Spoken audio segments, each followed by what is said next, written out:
आज हम class 12th MP board की स्पेशल इंग्लिश का लेसन 1 स्टडी करेंगे। इन्वोकेशन, इसे हम हिंदी अंग्रेजी दोनों में पढ़ेंगे जिससे कि आप इसे बेटर अंडरस्टैंड कर सके। इन्वोकेशन शुरू करते हैं। इन्वोकेशन का अर्थ होता मंगलाचरण अर्थात देव स्तुति। देवों की स्तुति ही मंगलाचरण है और यह जो एक भाग है और ट्रांसलेट किया गया है ये अथर्ववेद से।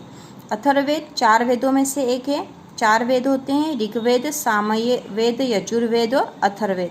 तो अथर्ववेद का एक छोटा सा भाग यहाँ दे रखा है इन्वोकेशन के रूप में और इसको ट्रांसलेट करने वाले हैं डॉक्टर अविनाश चंद्र बोस। अविनाश चंद्र बोस ने इसे अथर्ववेद से ट्रांसलेट किया है। तो हम शुरू करते हैं। Let us have concord with our own people. हमें अपने ही लोगों के साथ, अपने जैसे लोगों के साथ सामंजस्य बना के या सहयोग के साथ रहना चाहिए। And concord with people who are strangers to us, और उन लोगों के साथ भी सामंजस्य बना के रहना चाहिए जो हमारे लिए स्ट्रेंजर है, मतलब अलग है, या जो हमारे लिए विदेशी है, जो हमारे जैसे नहीं है, जो हमसे अलग है। उन लोगों के साथ भी हमें सामंजस्य बना के रखना चाहिए। Ashwins create between us and strangers a unity of heart। यहाँ पे अश्विन्स से मतलब है देवों से है, गंधर्व देवता या भगवान। तो ईश्वर ने हमारे और स्ट्रेंजर या हमारे और हमसे अलग लोगों के बीच में एक यूनिटी, हमारे दिलों के बीच में एक समानता क्रिएट की है। May we unite in our minds, unite in our purpose and not fight against the divine spirit within us।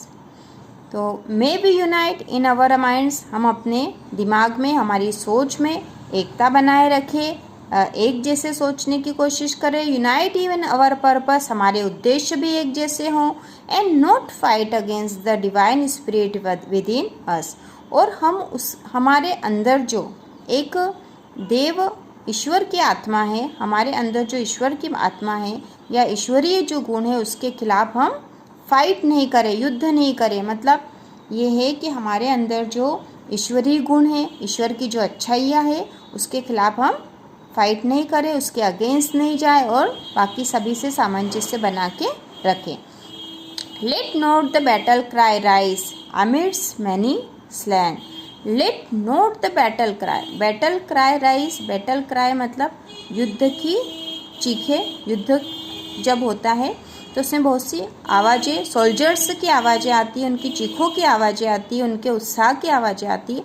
तो let not the battle cry rise, battle cry बढ़ना नहीं चाहिए, युद्ध के क्रंदन बढ़ना नहीं चाहिए। अमिड्स मैनी स्लेन, क्योंकि युद्ध में बहुत से लोगों की मौत हो जाती है या युद्ध में बहुत से लोग मारे जाते हैं।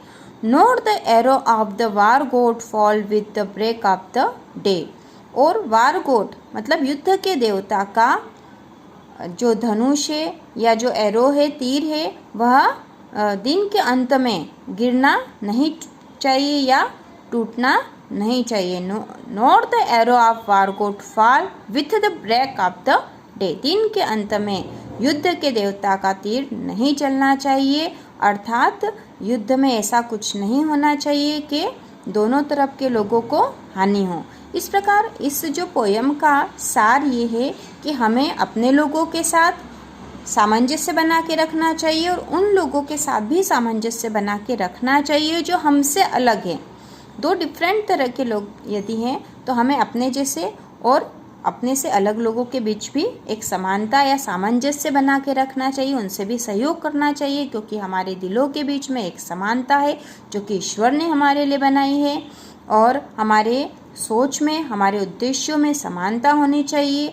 और हमें अपने जो ईश्वरीय गुण है, हमारे अंदर जो ईश्वरीय आत्मा है, उसके खिलाफ नहीं जाना चाहिए। और युद्ध करना अच्छी बात नहीं है, क्योंकि युद्ध में कई लोगों की जान चली जाती है, इसलिए हमें युद्ध का क्रंदन बढ़ने नहीं देना चाहिए। तो इसमें आपसी सामंजस्य और सहयोग की भावना बढ़ाने की बात की गई है। इस प्रकार से इन्वोकेशन बहुत छोटा सा लेसन था और बहुत ही आसान है, जिसे आप आसानी से समझ जाएंगे।